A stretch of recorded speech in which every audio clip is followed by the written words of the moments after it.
Welcome everybody. Today's video finds us over here kind of east of Si Satchanalai, the historical park over there. And we're right over along the river, and we're going to take a look at something I thought was pretty interesting whenever I first learned about it. We're going to take a look at what they say is the northernmost Khmer ruin in Thailand. This is Wat Chao Chan, and it is a really cool, like early 13th century Khmer style prong, and it's right next to another temple that's Wat Chao Chuen or something like that, that has an archaeological site, and they've been excavating over there, and they got they found ruins from the Dawati era. They've also found stuff like 4th century, and it's over there. We're not going to look inside of the archaeological site today, and going to run out of time by the time we finish doing this. So anyway, let's look at this prong, and then we'll walk over to the other ruin and we'll see it.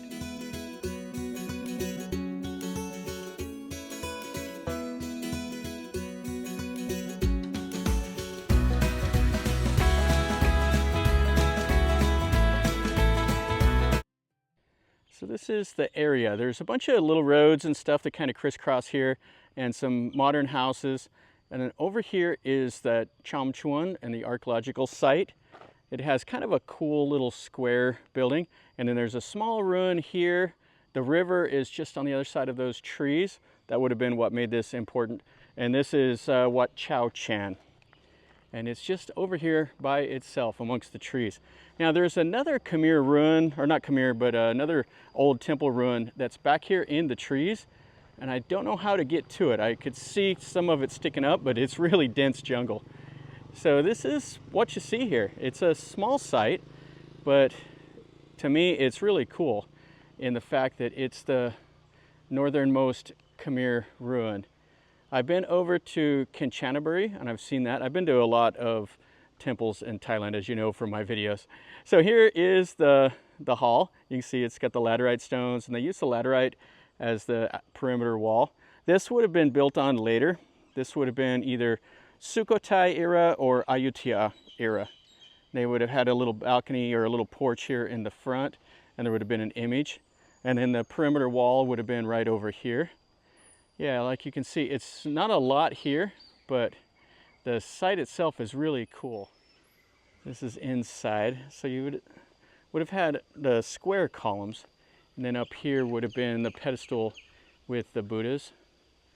And it's really cool. I like how they did the core of them with these laterite stones, and then they would have put the plaster over the top of them. And you can see just what's left of them. There's not much, and there would have been a bigger one in the back. And then it's just me and the chickens over here. There's the chickens over there. They're scratching like crazy. And then there's a little bit of stuff in the trees. And yeah, over that way is another ruin. I would like to be able to get over there and see it someday. So this is the prong here. So you can see there's no lintel. The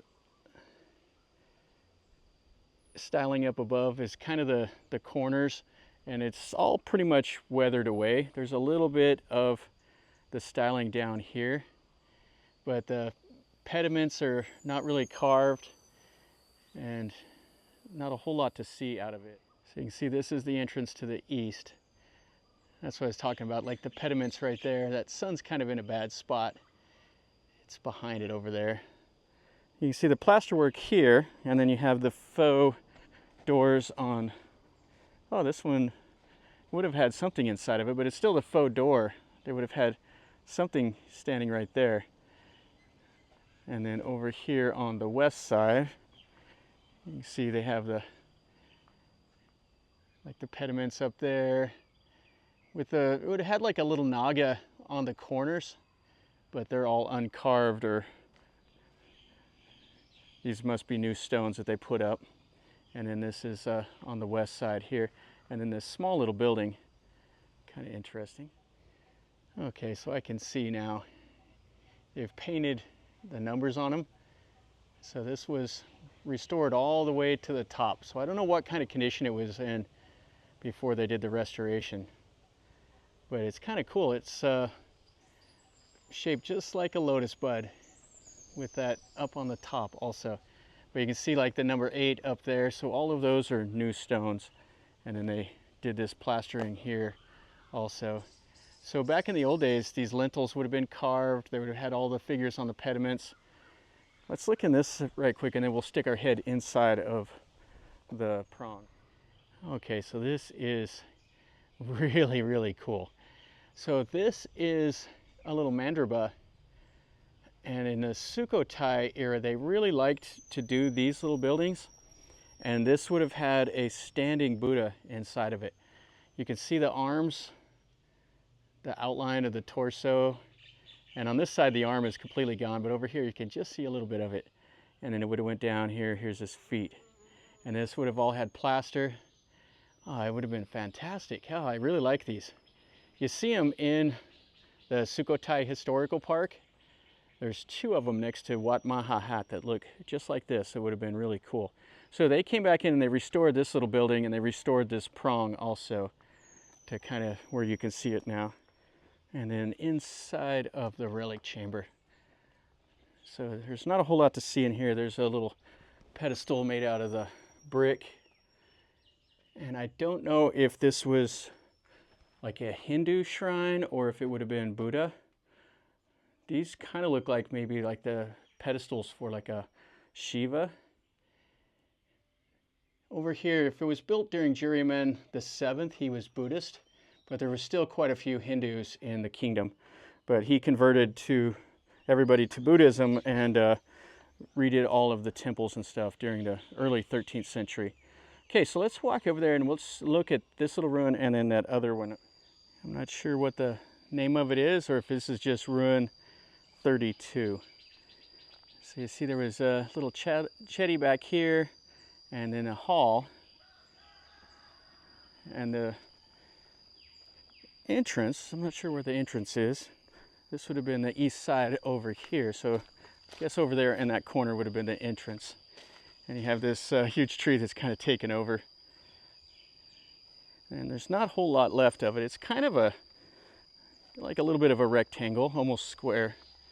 And it has these right here. So these would have been quite a bit different than you normally see. These would have usually been on the north and the south walls, but they put them right here on the east wall. And just to give you an idea how much they had to dig down, there's a berm around it. So they had to dig way, way down here to find this temple.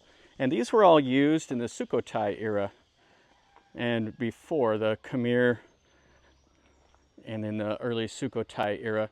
And then they moved the town over to where Si Satchanalai Historical Park is now. So here's the base over here.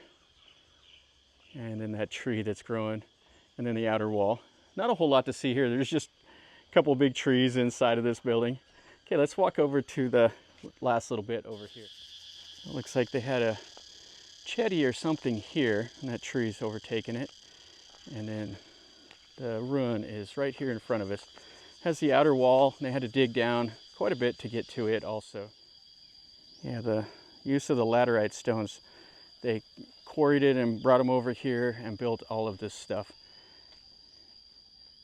The Khmer ruins, they did the sandstone. They quarried those. The bricks are a lot easier to deal with. They can move them a lot easier. These aren't too bad. I mean, you can see the size of them. They're not huge. The big, huge sandstone that they have, like in the Bayon era temples, they are just massive. I mean, they're a ton and a half. Some of those, like in Angkor Wat and Bayon temple, stuff like that, they're just massive. So this is kind of interesting here how they built this little shrine. You see the stonework, how they kind of have it bulging at the bottom. It's a little bit different than you normally see. They did the same thing here on this little pedestal. There would have been an image there. This would have went up to a bell. And then this here, that's a really cool looking building. It's probably the second best building here. That prong is the best. And you can see they would have had another image right here. And then they would have had a faux door. It looks like they've kind of crudely chiseled that away. So they might be going to restore this. I don't know what their plan is. It looks like they're doing something. And a few other little buildings and stuff over here. And you can see here, this would have been probably like the ordination hall. You can see the place for the monks to sit. This would have been probably early Sukhothai, early 13th to mid 13th century. And then here, oh, this is nice. Oh, got some pigeons coming out. So this is the main part of the building. It has a nice little seated Buddha there. You can see the pigeon droppings on them. And this goes up to kind of the corbelled arch over the top of it. And it's made out of laterite, and it's missing its hands and the face.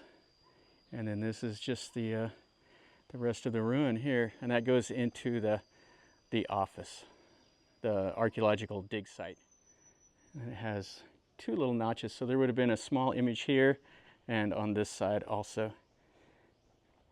There's not much remaining. And then there would have been a seated Buddha here. It's just his feet.